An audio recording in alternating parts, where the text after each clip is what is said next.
Hello mga guys, sa muli dito tayo sa ating road trip. This time, ating babalikan itong isa sa pinakalumang cross country ng Tablas Island. Siyempre, yung Binuong Road. So, usually nagsisimula yan dito sa may barangay Binungaan. Samahan nyo ko guys, ito ay two-part na video presentation. Magkaibang petsa dahil ito ay mahabang biyahe, so kulang tayo ng oras, kaya gumamit tayo ng dalawang video na kinuna natin ng magkaibang petsa. So sa unang video ay isang road trip mula sa Binungaan papunta paakyat doon sa kanilang chapel, and then ang ikalawa ay isang video na mula doon sa may gitna ng Agtagsing papunta sa Mabini ng San Andres. So ito ay halos nasa 12 minutes na video. Okay, samahan niyo ko guys at ating lakbayin itong magandang kalsada. Balikan natin actually. May mga previous tayong video pero ito ay para naman sa ating mga bagong mga followers na sumusubaybay sa atin at gusto rin maging pamilyar sa lugar na ito. Ang tinatawag na Binungaan, San Agustin, and then Marisor, San Andres cross country road. Masaya ito. Tara guys. Napakatid natin.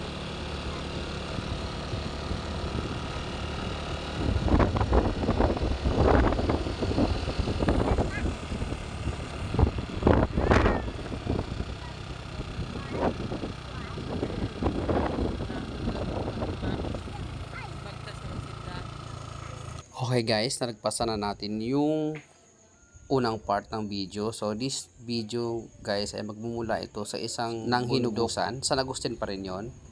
Ayan, makikita maraming tiger grass. So dito ang mga magsasaka ng hinugusan usually nagtatanim dito ng gulay at ng mga tiger grass, yung pinaka raw material ng walis tambo. Ayan, tumigil tayo para kuhanan ng video. Merong isang rest farmhouse dyan ng isang taga-hinugusan. So guys, tuloy-tuloy na tayo. Ang lugar na to ay kapuna-punang, magmula dito guys ay napakapatag na yan. So ibig sabihin guys, ito yung pinaka mataas na patag na kalsada dito sa Tablas. So ito yung tinatawag na Binuog Road. Historically guys, ito daw ay ginawang vacation farmhouse ng mga nakaraang prominenteng tao sa Romblon. Okay, kaya siguro nga nakita nila ito that time. Kwento ng mga matatanda ay 1960s to 70s ay naging vacation house ito ng mga mayayaman dito sa aming lugar. Ayan, makikita nyo naman guys, nasa tuktok na tayo niya ng bundok at ganyan yung kalsada, winding lang siya at walang malalim na portion. So pero yung nasa kanan ko guys, ayan yung parte ng Marinorte. Okay, so kasunod niyan sa kabila naman, sa kaliwa ko naman ay magiging parte ng Victoria pagka nakarating tayo dun sa pinakadulo. So makikita nyo sa aking mga followers na ngayon lang nakita ang ganitong video, napakaganda ng lugar nito guys. So I bet you na kung gusto nyong ma-experience ang ganda ng lugar, makyat kayo ng alas 5 ng umaga. Okay, alas 5 ng umaga aabutan kayo ng pagsikat ng araw. Napakagandang mag road trip. Ayan guys, meron na dyang poste ng kuryente. Okay, lately lang yan na development sa area na yung mga resident dito sa may Binuog parte ng San Andres ay naka-experience na ng kuryente. So meron silang mas masaya na ang kanilang gabi doon kasi may ilaw na. So itong portion na to guys ay boundary na ito ng Hinugusan at saka ng Victoria, Marisol. Ayan, napakaganda ng view. Maganda ring mag road trip dito kapag alas 4 ng hapon hanggang alas 6. Huwag kayong matakot guys, very safe yung lugar naman, mabait yung tao dyan. Pero yun nga, konti ang tao, pero hindi na nakakatakot. Ayan, may nakita ulit tayong isang poste. So yan guys, napakaganda nung winding niya, patag yan guys, sa taas ng bundok sa pagitan ng San Agustin at San Andres.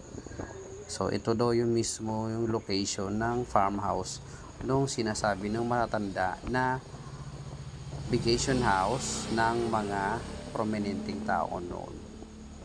Ayan, napakaganda. May nagkwento na marami daw ditong mga hayop noon na inaalagaan. So ayan, eto guys, for the information of everybody na hindi pa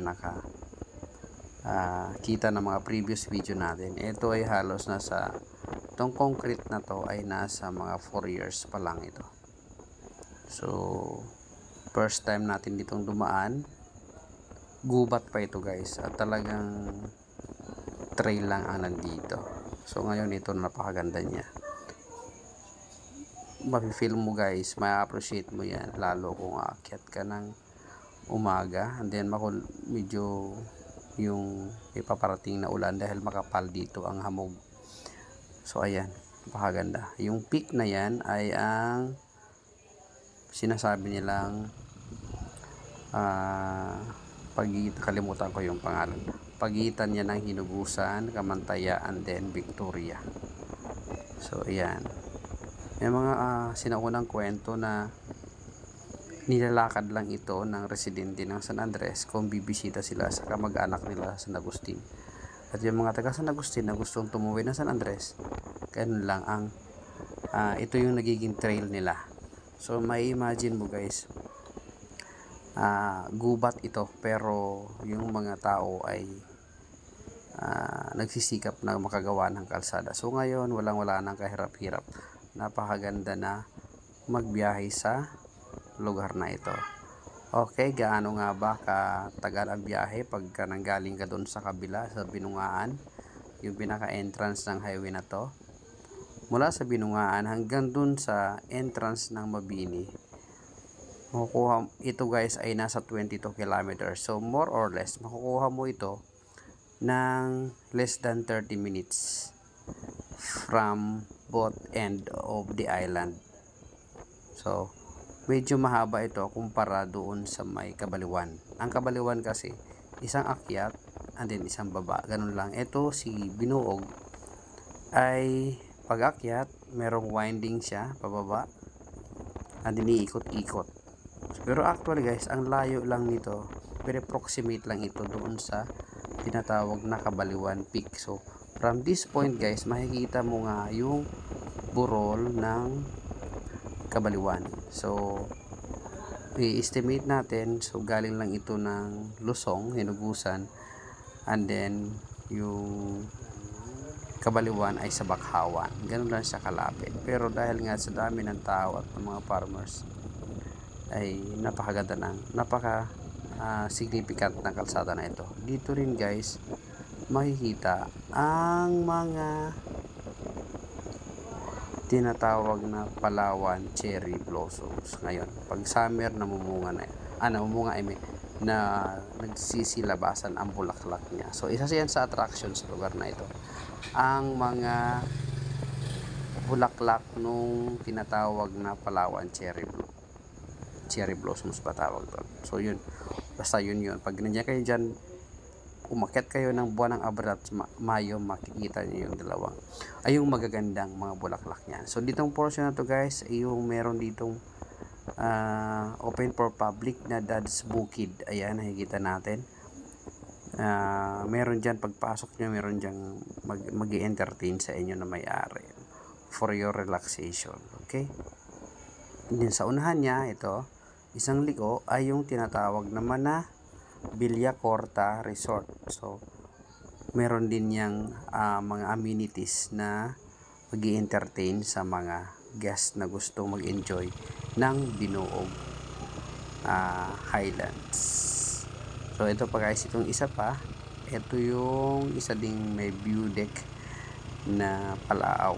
So ayan, napakaganda ng lugar. So kung gusto niyong sulitin ang bakasyon sa Romblon, andito kayo sa Tablas, manghiram kayo ng motor or kung marunong kayo at may lisensya, syempre with helmet, at puntahan nyo tong lugar na to. Napakaganda, one of a kind experience ng Tablas Vacation. So ito, kinukuhaan ko yung hills sa gitna na yan, nakikita ko yung peak nung Kabaliwan.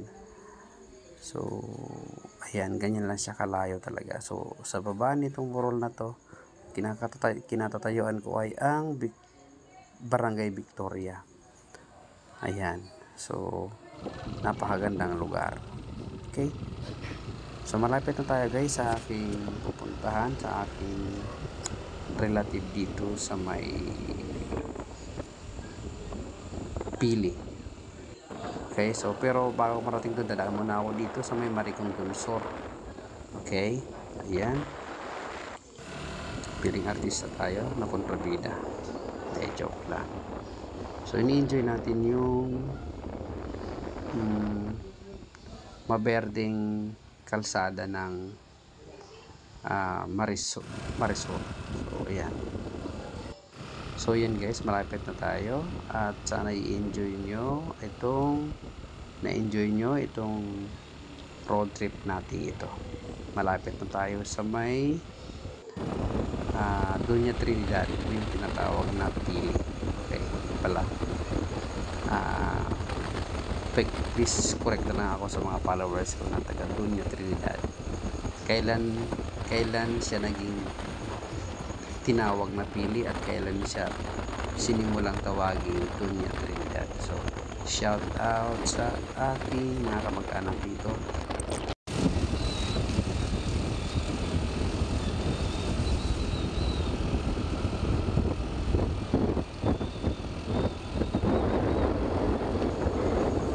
Doña Trinidad.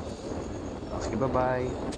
Guys, ingat at salamat sa inyong panonood. Keep safe.